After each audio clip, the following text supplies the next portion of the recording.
as a whole and sort of take a place-based approach to the work that we do and the resources that we deploy in neighborhoods. So hopefully we'll give you like a very, kind of a brief overview of where we sit in the organization and what type of work we're focused on. And then I thought we could spend most of the time today talking about a grant program that actually puts some of this work into action, some of this framing into action. And then we'll have some time at the end for your questions if you have any. So I'll jump right in. So the Community Initiatives team is part of our National Initiatives Department at NeighborWorks America. This team is comprised of about 12 people, and we are part of the department at NeighborWorks that has a lot of national experts and subject matter experts who help at a national level guide peer learning opportunities, grants, technical expertise, and other strategies that sort of help network organizations such as the groups that you're working with, start new initiatives or kind of grow initiatives that they have in place. And so the Community Initiatives team, I'm just going to walk through our theory of change. Our vision is that we support efforts to build vibrant local communities that provide equitable opportunities for people to thrive. And we do this by inciting change in local communities. So we do it from small villages or small towns at the neighborhood level, and then even in multifamily building situations, like how do we foster local communities? And we do so by looking at outcomes. So the main outcomes we focus on are people, places, and systems. So if you look at the outcome around place, some of the key outcomes that we want to see in neighborhoods is that the real estate market is strong, physical conditions are visually attractive, sound infrastructure and amenities are in place, and that the image is positive. So this is an important thing that we focus on, is sort of people have pride in place. They generally feel optimistic about the neighborhoods they live in, and the place that they live in feels like a place where there's hope for the future, and people are proud of where they live. When we talk about people specifically, we're really focused on creating leadership by residents. So a lot of resident leadership programs, community building programs where residents have a say in their own community and feel empowered to lead in their own communities. Collective capacity to create positive outcomes. So this really speaks to folks in one place coming together and creating common goals and outcomes that they want to achieve as a collective group. And then social connections among residents. So this is an important piece of neighborhood change, is that people feel connected to their neighbors, that they feel that they can work collaboratively with their neighbors to achieve the outcomes that they want to see in their neighborhoods. So the next thing that we kind of focus on is systems. So systems, we are really striving towards institutional capacity demonstrated through collaboration, so that institutions that serve the neighborhood are collaborative in nature. They work across silos to sort of support neighborhood goals. So the neighborhood should also have a healthy economy and economic system, access to jobs, thriving local businesses, and then public services that contribute to community well-being, so that people have places to go for health services, that they have good educational supports, access to parks and clean air, and all sorts of things that basically contribute to community well-being. So it's a very holistic view of the way that communities work. A lot of times, some initiatives can be really focused on just housing, but not looking at the bigger picture. And so this team is really focused on looking at how systems, people, and places are all connected, and how we can uplift whole communities, not just through housing, but through a network of supports that contribute to better outcomes and better well-being outcomes for communities. And then the last part here is public policy. So people are engaged with their local government. They understand how they can be engaged in civic programs where they can participate and have a stake in sort of the way that local government runs and the way resources are deployed through public policy. So our theory of change puts these three things together. So people, place, and local systems. you can see here's all kind of the things that we talked about and how they work together. So it's just another visual of kind of what we walk through right here, but you can see that physical place is just as important as the social connections around people, which are just as important as systems like public services and policy. So how does the work happen? We are very focused on community, as I said, focused on place and how communities interact with place. Inclusive resident engagement is a pillar of this work. So everything we do infuses resident engagement or the ability to ensure that residents have priority in the process and are really dictating the processes. Cross-sector collaboration. So you can see here, the visual on the left has kind of people in the center, but there's aspects around education, around jobs, around justice system and legal institutions, health, and transportation. And those are just some areas, but of course, things like banking and financial institutions are also in there. Just people are centered around this vision around or all the different sectors that touch a place or touch a person are working in collaboration to build a community that's more vibrant.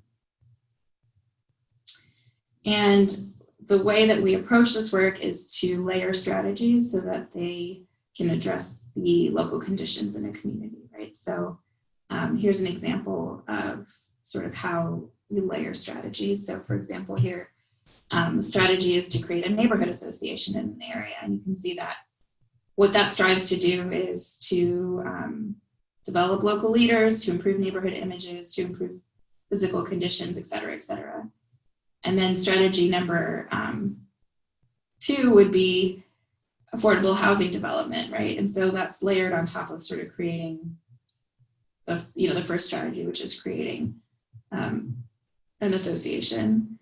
And then layering strategy 3, which is neighborhood marketing, which will then build, local brand, will build input into sort of people having pride in place.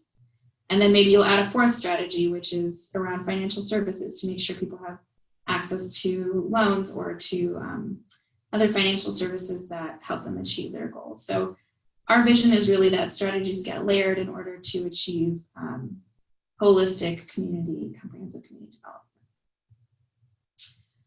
development. So yeah, and then we do so by investing resources in communities, but also investing in the capacity of people in a community to grow and to achieve these outcomes for themselves and their neighborhoods. So, there's a lot of principles and theories here about how we do our work. And I would just want to highlight that the Community Initiatives team at NeighborWorks has really kind of 6 different buckets that they're doing work under right now. So we have our rural initiative, where we're really focused on place-based community development in rural spaces and the specifics around the needs of rural communities. And that team is comprised of 2 folks on our team. We have the Arts and Placemaking project, which is really around how our public art and not just visual art, but also music and other types of drama and other types of art can build community and foster pride in place.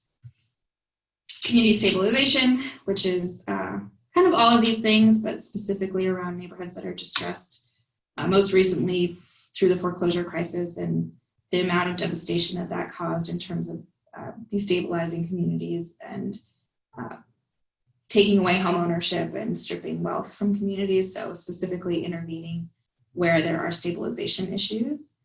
Healthy homes and communities. This is really focused on connecting health partners with community development goals so that people are in healthy homes. So they're in homes that don't have lead, that don't have mold, that don't have things that harm health outcomes, but also that they have access to fresh air, parks, benefits in the community that are around environment.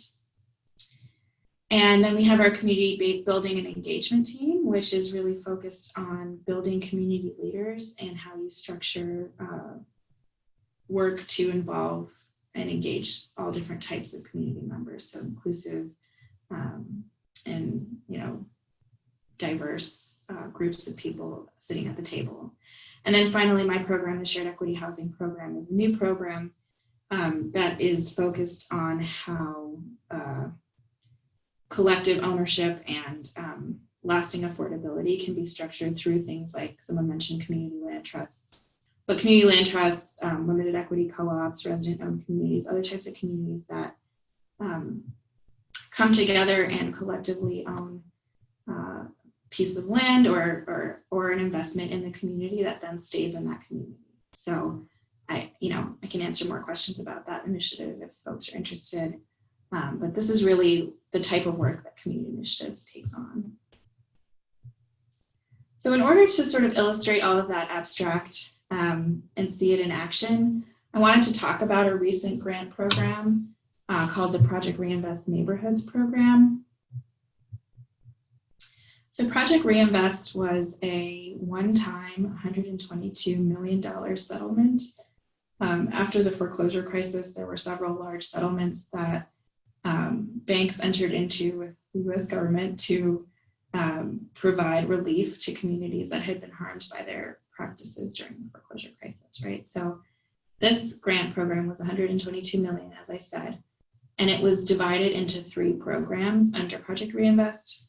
One was around financial capability, one was around home ownership, and one was around neighborhood and place-based physical projects.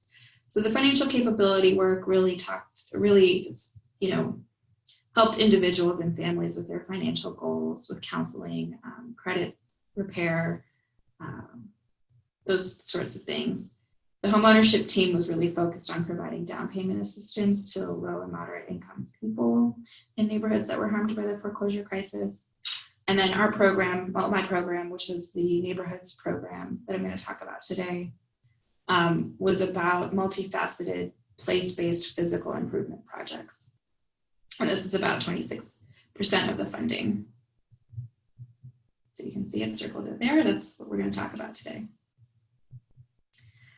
So again, the program was designed to look at place-based initiatives that transform communities. So these were big projects that were part of strategic efforts that would transform an area that was distressed in some way because of the foreclosure crisis. And so it provided $500,000 to each grantee, and we had 55 grantees in the program, and it was an 18-month program. So from first deployment of funds to the end, it was 18 months. But again, these grants were really woven into goals that the community already had for their local area. And I'm going to show you some examples. And just more of this like background information here. You can see that these were broken out between rural, suburban, and urban areas, and that they were focused on things like commercial redevelopment, owner-occupied rehab, public spaces, so like parks, recreation facilities, things like that. Redeveloping vacant lots. So vacant lots were a huge issue after the foreclosure crisis, both vacant with no structures or vacant with kind of blighted structures, which also speaks to this category of residential housing demolition and deconstruction, which was a need that a lot of groups identified. And then residential housing rehab or acquisition rehab projects. And these were distributed all over the country. So you can see pretty much every area was funded in some way, but they were spread out across the country. All right, and so by the numbers, you can kind of see some of the high level things that we did with this grant program. So this piece of the $122 million was $27.75 million, 55 communities in 18 months. Physical improvements included 254 owner-occupied rehabs. So places where homeowners already were living but needed some key rehabs like a new roof or some exterior work, facade work to sort of increase pride in place and allow them to stay in their neighborhoods and not lose that wealth that's already in their family.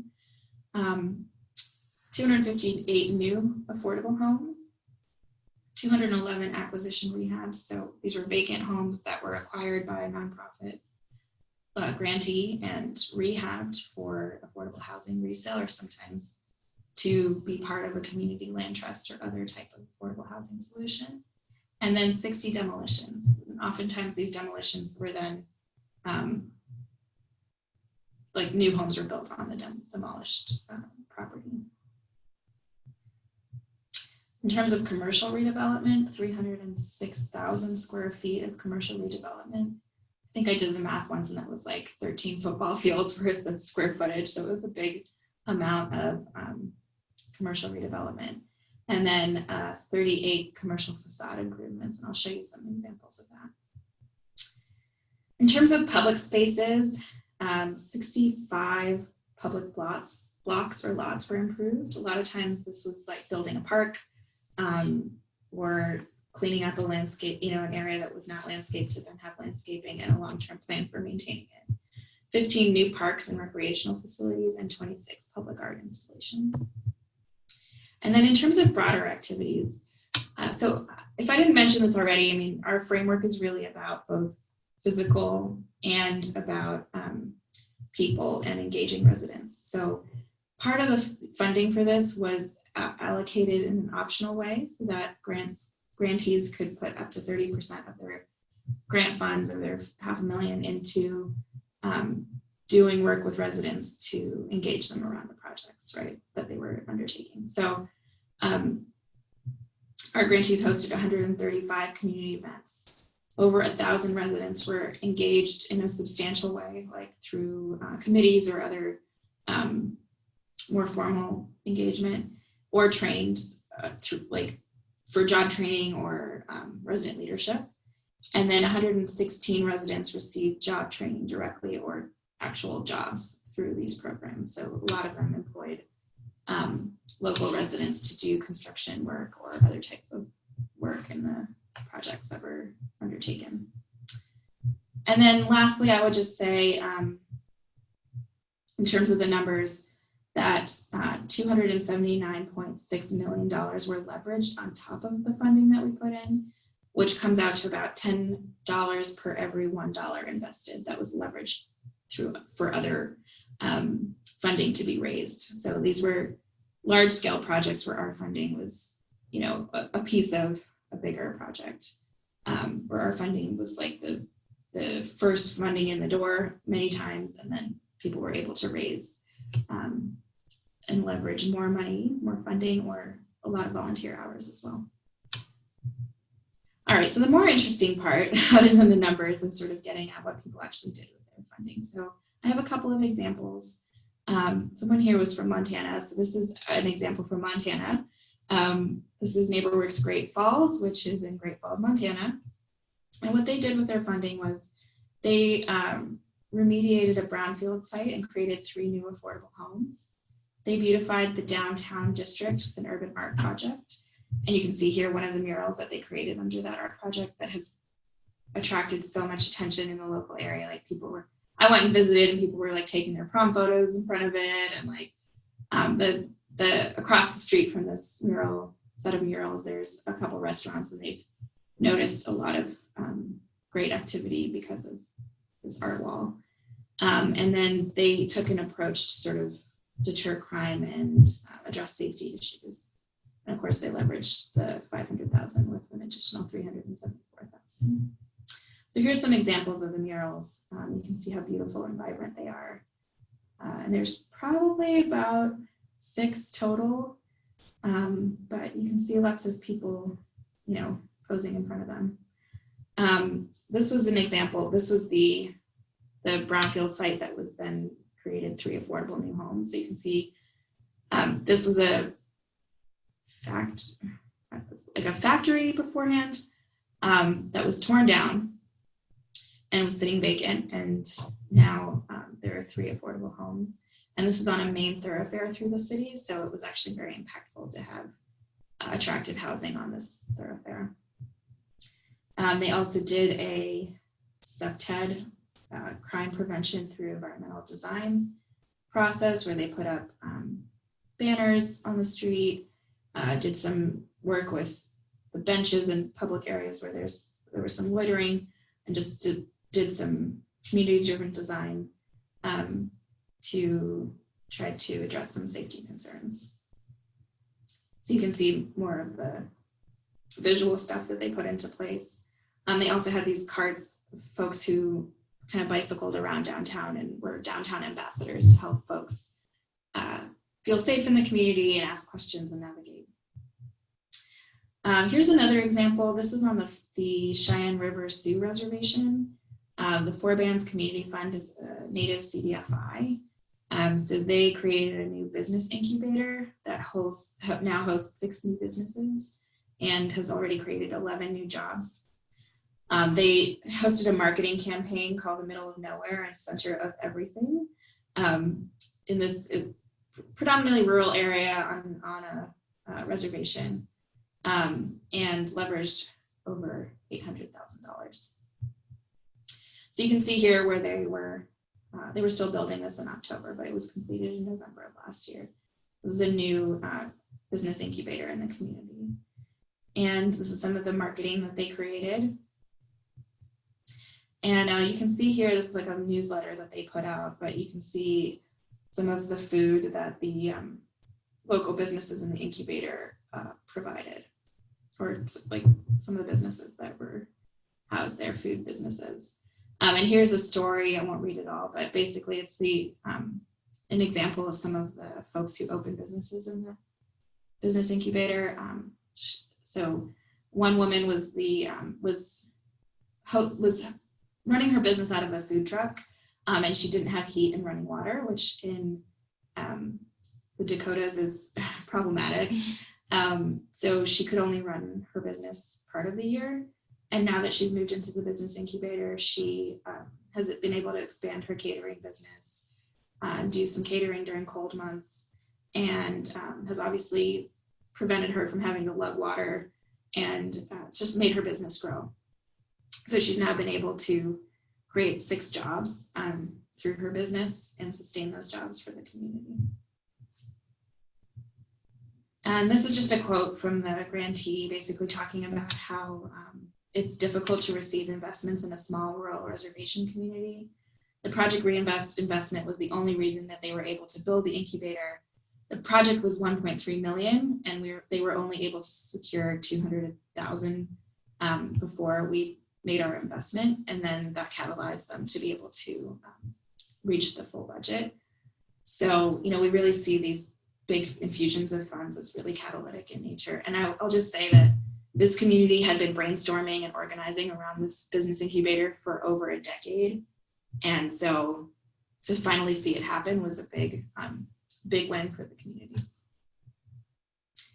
Some more before and after pictures. This is in Poughkeepsie, New York. A vacant trolley barn that they rehabbed into an art center and event space. So you can see the before and after there. This is the inside of the space. It's just beautiful. And it's been used a lot by the community for different events and arts functions. They also had a youth internship that was paid. So you can see some of the residents there who partook in that. And, So these were all youth participants in the leadership program. Here's an example from Cleveland, Tennessee. And you have a quote there from the business owner who says, "I'll be honest with you, if it weren't for this improvement, we may have had to close our doors. Our building looked so bad that people thought we were closed. Now people not only realize we're open, but are excited about our improvements, and the business has increased significantly." So you can see on the left and then now on the right how much better it looks after this facade improvement grant that we funded. And here's another example of a facade improvement grant. You can see the restaurant on the left versus what it looks like now. So they've got this attractive sign, they got new paint and new signage in the front, and just looks a lot more attractive for their business. And then my last example is the Primavera Foundation. This is a group that's located in Tucson, Arizona. What they did was they divided their grant to build 3 new single-family homes on formerly vacant lots. They prepared one vacant lot for to build a new single-family home. They did a public art process, creating a public art wall on a community garden with three new murals. They designed a community park, and it was completely community driven. And then they created a ramada or shade structure at their community garden. So they were able to leverage about $250,000 from our grant. And I like this example a lot because you can see that they were really thinking comprehensively about the community. So they're addressing the housing, they're addressing the vacant lots, they're doing public art, they're doing a park, there's a community garden. So in this 1 square mile where they're doing work, they're really trying to lift up different areas of what the community really wants to see in their neighborhoods. So here's an example of the park. This is like the design process. The community really wanted a splash plaza, a splash fountain for the kids to play in. And they wanted a pump track and some shade structures and a basketball court. So this was all driven by the community through a lot of different charrettes and community engagement meetings. But now the community is really excited about this, and they began phase 1 of the construction under our grant period. And they're continuing to build this park, and it should be completed soon. And then these are the murals that we were talking about, that I was talking about. So you can see these are murals that were on the back side of a community garden. So behind that wall is a community garden, and then on the front side where this picture was taken is a greenway that runs through all of the city of Tucson. So folks driving by the community on that greenway on their bikes or walking by, hiking and stuff like that. This is sort of like the gateway to the community, and they can see this beautiful art that celebrates the heritage of the residents of this part of South Tucson. And it was created by a local art program called the Las Artes community group, and they basically it's a GED program for folks as an alternative to high school who are artistically inclined and who learn how to do murals as part of their training in arts, GED training. So it's young people in the community creating the art, but really engaging all ages and all backgrounds. This is a mostly Mexican neighborhood, but there's a native population and some other populations that they really tried to tap into and reflect in these murals. So you can see one of them close up. You can see all the different things that the community wanted to represent from their heritage represented there. So that's all I have for now. And this is just one example of the type of work that we take on through our grant programs. And I wanted to open it up for questions if folks have any questions. And if not, I can, well, sorry, go ahead. I was just going to say you all are currently muted. So if you want to ask a question over the phone line, just make sure you go ahead and unmute yourself. Or if you want to pop your question in the chat, I can read it out and we can address it that way too.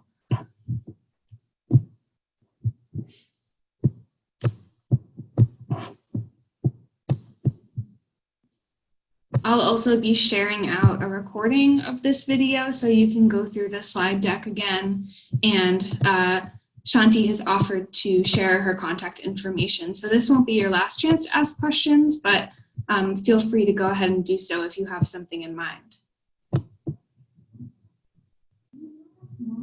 All right, I have a question coming from Quinn in Pittsburgh. He asked, you mentioned CLTs. Were there any permanent affordability clauses on those single family developments that used public funds? Yeah, that's a great question.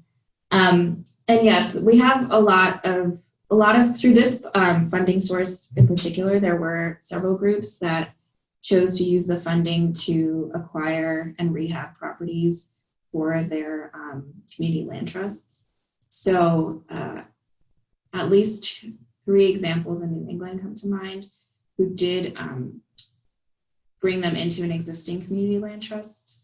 And so the permanent affordability is through the land trust model, which basically preserves that affordability with a long-term lease to the family. So the nonprofit grantee owns the land, and then there's the structure on the land itself is sold to the family, and that family can acquire some wealth and obviously have a more affordable rent based on the funding or the pricing structure there. And so in this case, we had several groups use the funds again to acquire new properties, depending on their resale formulas that they decided that worked for their community land trusts.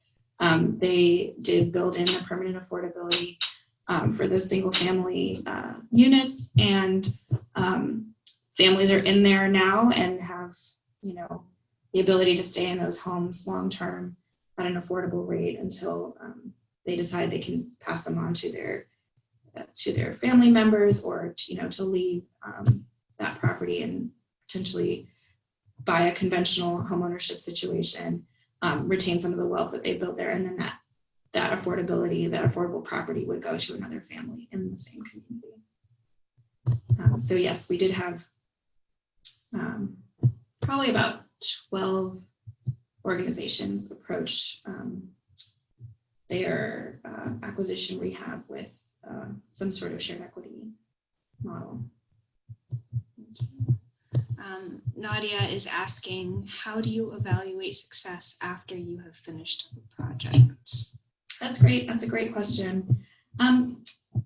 So in this case, it was really community driven. What the communities wanted to evaluate in terms of their success was sort of what we followed. We didn't have a very predictive or prescriptive way of evaluating our success, other than making sure that the funds were spent accountably, and that they had some meaningful relationship to an existing community plan.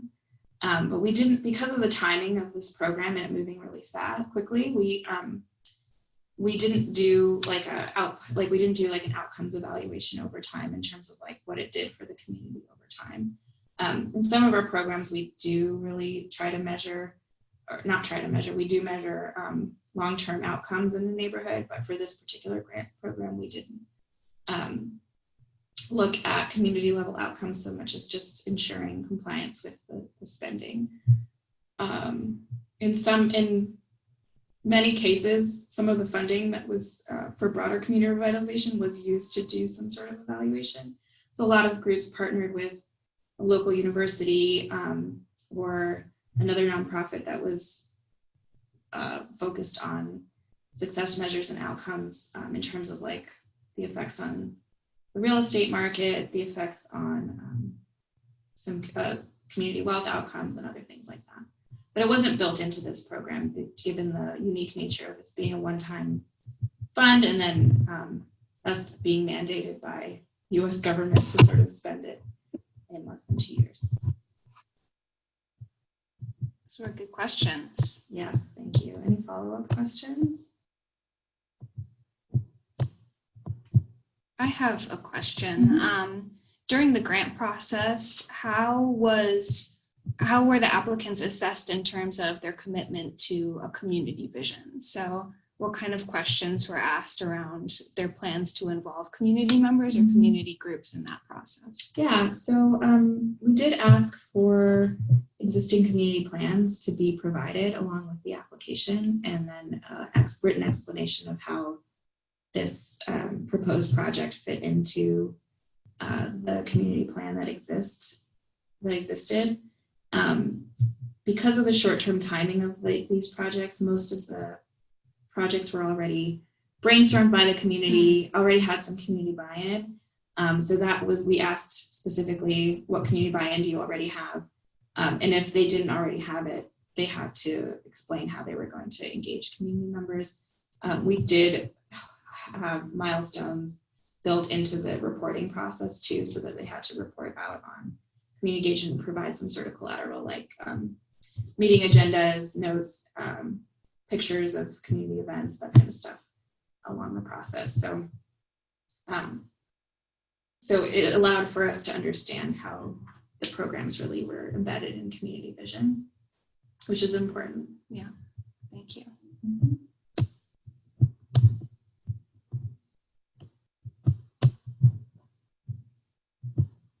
else have a question they want to ask right now?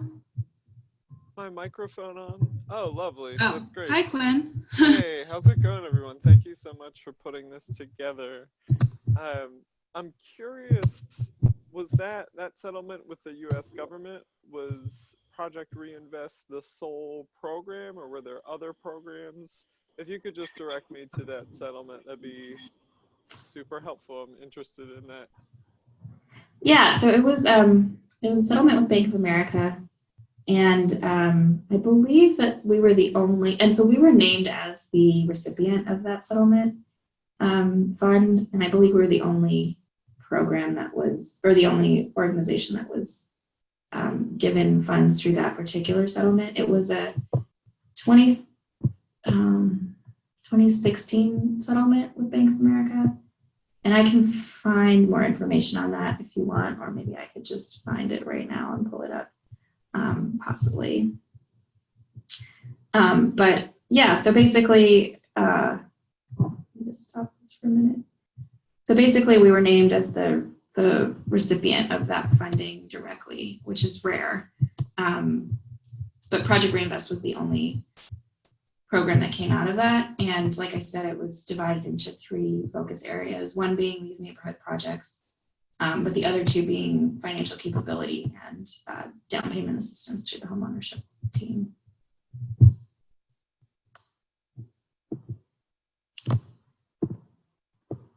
And let me find the background on that settlement and I will send it to you. Yeah, no worries. I was just curious. You can send it to me after the call too. Okay, yeah, no problem. I think I can find it, but I just it's the sort of thing that not everybody wants to see a lot of press around, aka Bank of America. So yeah. Thanks, Quinn. Anybody else want to ask a question? I know, I'm wondering, this was a great example of something that has been done, but looking to the future, whereas NeighborWorks, or I don't know if you can speak to this, but what does NeighborWorks' vision of community stabilization look like going forward from this point? Yeah, that's a great question. I mean, I think our landscape has shifted a lot because post-foreclosure crisis, there was a lot of need for community stabilization universally across the country. Like every type of community was touched by the foreclosure crisis and needed some kind of remedial action to kind of help communities recover from that. And subsequently, there were settlements. There was a lot of public funding, like the Neighborhood Stabilization Program, which has wound down now, but that infused a lot of money into programs like the program that we created. So a lot of folks who still are facing the effects of the foreclosure crisis, who haven't quite recovered as well as other communities, as well as some rural areas and some areas where they've always had vacancy issues and blight and continue to now, and the foreclosure crisis only peaked that, but sort of it's still an issue in those communities. So I think at this point, we're really focused on how we support communities to get that work done without the huge federal programs that now the attitude is sort of like, oh, we've recovered and we don't need these big programs anymore, but that's definitely not the case in most neighborhoods, and I'm sure many of you know that firsthand. So I think we're really focused on helping folks fundraise for the same types of things through different sources, helping them engage with state government and local government to continue those resources, prove their effectiveness in being able to deploy resources that really make a change in some of those outcomes. So we've been doing that through peer learning, a lot of technical assistance from national players who have a lot of experience with generating outcomes that help address vacancy. So that's specifically on the community stabilization work. But obviously the community stabilization work touches all sorts of community outcomes, right? Yeah, thank you. Mhm.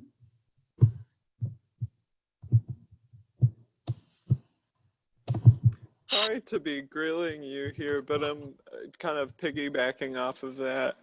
What are you most excited about in your work? So I mentioned that I'm starting this pilot on shared equity housing. And I know somebody mentioned in the chat before we even got started that that's what you joined the call to learn about. And I apologize that that wasn't the focus of this presentation, but I'd be happy to share some of the work that we're doing in that space. I think what the shared equity housing work does is it really stretches public subsidy from being a one-time infusion of funds into a community to help a family.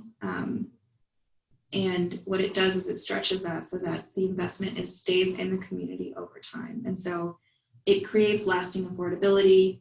It creates it helps neighborhoods achieve stability in the face of gentrification and other means of displacement. And there's this element of community buy-in and community ownership and communities coming together to really prevent predatory impacts or predatory pricing and to prevent profit from leaving their community, right? And instead having it stay in their community. So I'm really excited about that as an alternative to kind of these one-time infusions of funding. And community land trusts and shared equity models are not always just about housing, right? So there's a lot of places that are using those models to address food issues and create food co-ops and to allow employees to buy their businesses from their, when their employer leaves or plans to sell the business, that allows employees to collectively purchase the business and create, an enterprise, or keep an enterprise in their neighborhood, retain employment, retain that wealth in their community. So it's a really exciting area that I'm really glad NeighborWorks is getting into. And I'd be happy to share some resources on that or talk with any of you at a later date about, where that project is going. It's very early at this point, but what we're trying to do is support nonprofit organizations in our network to start or to grow shared equity programs.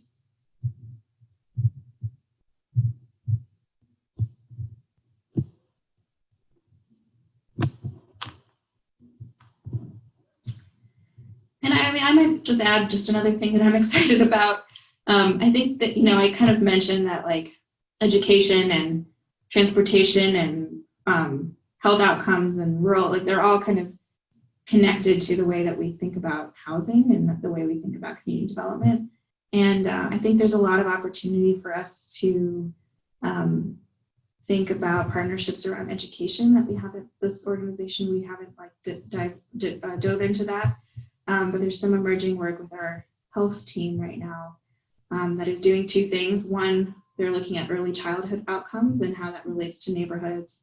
And two, they're looking at this work with a trauma-informed lens, which, from my understanding, is the way that people in the social services, social workers have been thinking for a long time, people in the health world.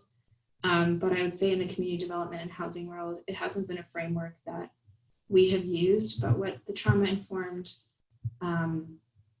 lens gives us is just a better way of doing our work that's centered around community and community experiences. And many of the communities that we serve, as you all know, have, in a place, you can have a lot of trauma that just lives in that place, right? Around violence, around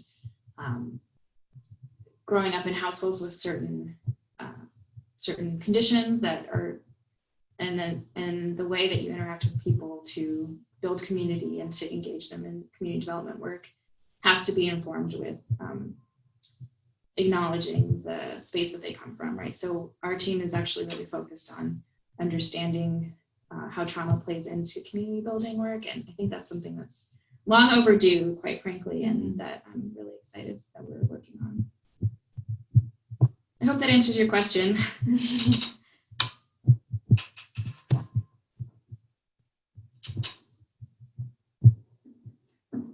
Any other questions? I'm not seeing anything come into the chat, but like I said, I will be following up with the recording of this webinar and with Shanti's contact information, so the conversation doesn't have to end here. I hope this was helpful and interesting for those of you who joined. Thank you again for taking the time to be with us and to learn a little bit about this really important work that NeighborWorks is doing. And I will be in touch. Thank you, Shanti, for doing this. You're welcome. Thank you for having me. Yeah. All right. Well, I will follow up shortly. So thank you all again and have a good afternoon. Take care, everyone.